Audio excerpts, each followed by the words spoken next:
നമസ്കാരം. ഞാൻ വന്നിട്ടുള്ളത് ഒരു ബുക്കിന്റെ റിവ്യൂ പറയാനാണ്. എനിക്ക് ഒരുപാട് ഇഷ്ടപ്പെട്ട ഒരു നോവൽ ആണ് ഞാൻ പറയാൻ പോകുന്നത്.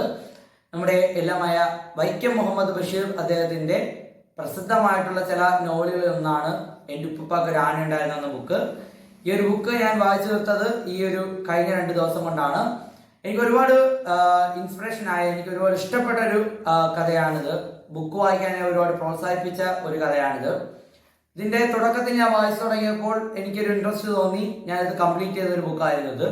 എനിക്ക് ഒരുപാട് ഇഷ്ടപ്പെട്ടു. അതായത് മുസ്ലിം സമൂഹത്തിൽ മുമ്പുണ്ടായിരുന്ന ചില കീഴ്വഴക്കങ്ങൾ, ആചാരങ്ങൾ, അതുപോലെ തന്നെ ഒരു സ്ത്രീകൾക്ക് കൊടുത്തിരുന്ന വാല്യൂ, അങ്ങനെ ഒരുപാട് കാര്യങ്ങൾ ഈ ബുക്കിനകത്ത് പ്രസന്റ് ചെയ്യുന്നത്. അതുപോലെ തന്നെ അദ്ദേഹത്തിന്റെ ചില പ്രണയ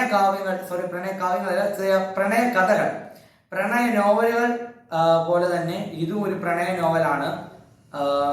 നസീം അഹമ്മദും കുഞ്ഞിപ്പാത്തുമായിട്ടുള്ള ഒരു പ്രണയകഥയാണ് ഇത് പറഞ്ഞിരിക്കുന്നത്. പ്രണയകഥ എന്ന് പറയാൻ മുഴുവനായിട്ട് പറ്റില്ല. കുഞ്ഞിപ്പാത്തുവിന്റെ കഥയാണ് ശരിക്കും പറഞ്ഞാൽ ഇത് വന്നിരിക്കുന്നത്. കുഞ്ഞിപ്പാത്തുവിന്റെ ജീവിതം, കുഞ്ഞിപ്പാത്തു എങ്ങനെയാണ് വളർന്നത് എന്നെല്ലാം ഇതിൽ കാണിക്കുന്നുണ്ട്. വട്ടനടിമ എന്ന് പറഞ്ഞ കുഞ്ഞിപ്പാത്തുവിന്റെ അച്ഛൻ ഒരു പണക്കാരനായിരുന്നു. അതുപോലെ തന്നെ പ്രമാണിയായിട്ടുള്ള ഒരു ഫാമിലിയിലായിരുന്നു കുഞ്ഞിപ്പാത്തുവിന്റെ അമ്മയുണ്ടായിരുന്നത്. ആനമക്കാർ എന്ന് പറഞ്ഞ ഒരു കുടുംബത്തിൽ നിന്ന് വന്ന കുഞ്ഞിപ്പാത്തുവിന്റെ അമ്മയും, വട്ടനടിമ എന്ന് പറഞ്ഞ നാട്ടിലെ പ്രമാണിയായിട്ടുള്ള കുഞ്ഞിപ്പാത്തുവിന്റെ വാപ്പയുമായിട്ടുള്ള ഒരു കഥ, അവരുടെ ഇടയിൽ കുഞ്ഞിപ്പാത്തുവിനുണ്ടാകുന്ന സ്ഥാനം, അങ്ങനെ ഒരുപാട് കാര്യങ്ങൾ ഈ ഒരു ബുക്കിനകത്ത് പറയുന്നുണ്ട്. എസ്പെഷ്യലി പറയുന്നത് വെച്ച് കഴിഞ്ഞാൽ കുഞ്ഞിപ്പാത്തു എങ്ങനെയാണ് ജീവിച്ചതെന്നുള്ളതാണ് ഈ ഒരു കഥയിലെ, ഈ ഒരു ബുക്കിലെ പ്രധാന അംശം.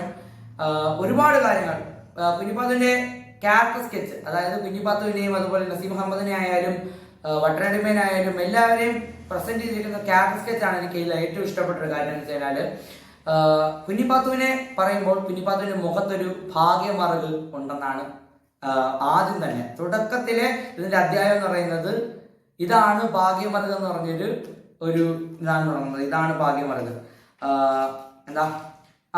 ഇതാണ് ഭാഗ്യമറുക്. അതാണ് നമ്മുടെ ഫസ്റ്റത്തെ അധ്യായം എന്ന് പറയുന്നത്. അതിൽ പറയുന്നത് കുഞ്ഞിപ്പാത്തുവിനെ കുറിച്ചും കുഞ്ഞിപ്പാത്തുവിന്റെ അഴകിനെ കുറിച്ചും കുഞ്ഞിപ്പാത്തുവിന്റെ ക്യാരക്ടർ സ്കെച്ചാണ് തുടക്കത്തിൽ തന്നെ പറയുന്നത്. അത് കഴിഞ്ഞ് പിന്നീട് വരുമ്പോൾ കുഞ്ഞിപ്പാത്തുവിന്റെ ഉമ്മയെ കുറിച്ച് പറയുന്നുണ്ട്. അതുപോലെ തന്നെ മുറുക്കാൻ ചവയ്ക്കുന്നതിന്റെ, കല്യാണം കഴിഞ്ഞ പെണ്ണുങ്ങൾ മാത്രം മുറുക്കാൻ ചവയ്ക്കുന്നതിനെ കുറിച്ച് കുറെ സമുദായത്തിലുണ്ടായിരുന്ന ചില മാറ്റങ്ങൾ, സമുദായത്തിലുണ്ടായിരുന്ന ചില ആചാരങ്ങൾ, അനുഷ്ഠാനങ്ങളൊക്കെയാണ് ഇതിൽ കൂടുതലുമായിട്ട് പറഞ്ഞിട്ടുള്ളത്. ജിന്നിനെ ഇറക്കാനായിട്ട് പള്ളിയിൽ നിന്ന് ആൾക്കാരെ വിളിച്ചുകൊണ്ടുവന്ന് ചൂരിൽ വെച്ചടിപ്പിക്കുന്നത്, അങ്ങനെ കുറെ കാര്യങ്ങൾ ഇതിനകത്ത് പറയുന്നുണ്ട്. പ്രണയത്തിനെ ഇതിൽ കാണിച്ചിരിക്കുന്നത് ശരിക്കും ഒരു പ്രണയകഥയായിട്ടല്ല കൊണ്ടുവന്നിരിക്കുന്നത്. പ്രണയത്തിനകത്ത് വർണ്ണിച്ചിരിക്കുന്നത് കരളിലെ നോവ് എന്നാണ്. അത് ബഷീർ എന്ന കഥാകൃത്ത് ഉപയോഗിച്ചിരിക്കുന്ന വലിയൊരു എനിക്ക് ഒരുപാട് ഇഷ്ടപ്പെട്ട ഒരു വാക്യമായിട്ടാണ് എനിക്ക് തോന്നുന്നത്.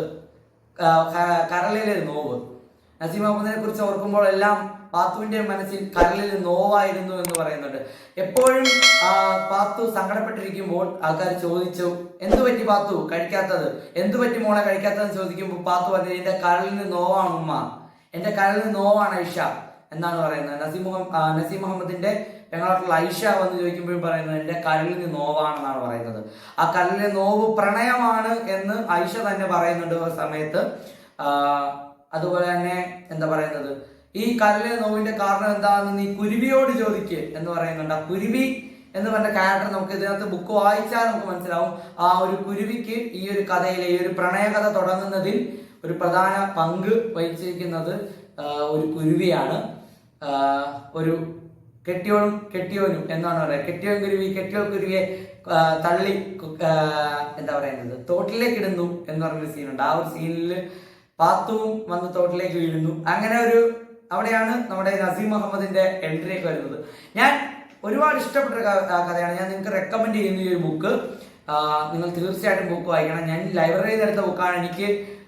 ലൈബ്രറിയിൽ നിന്ന് എടുത്ത് ഞാൻ വായിച്ചതിൽ എനിക്ക് ഏറ്റവും ഇഷ്ടപ്പെട്ട ഒരു ബുക്കാണ്. ഞാൻ നിങ്ങൾക്ക് ഈ ബുക്ക് റെക്കമെൻഡ് ചെയ്യുകയാണ്. എന്തായാലും നിങ്ങളെല്ലാം ഈ ബുക്ക് വായിക്കണമെന്ന് പറഞ്ഞുകൊണ്ട് ഞാൻ എൻ്റെ വാക്കുകൾ നിർത്തുകയാണ്. Thank you. അപ്പോൾ നമ്മുടെ ചാനൽ ഇഷ്ടപ്പെട്ടു കഴിഞ്ഞാൽ എല്ലാവരും ലൈക്ക് ചെയ്യുക, കമന്റ് ചെയ്യുക, സബ്സ്ക്രൈബ് ചെയ്യുക, അതുപോലെ തന്നെ സൈഡിലുള്ള ബെൽ ബട്ടൺ നിൽക്കുക. Thank you.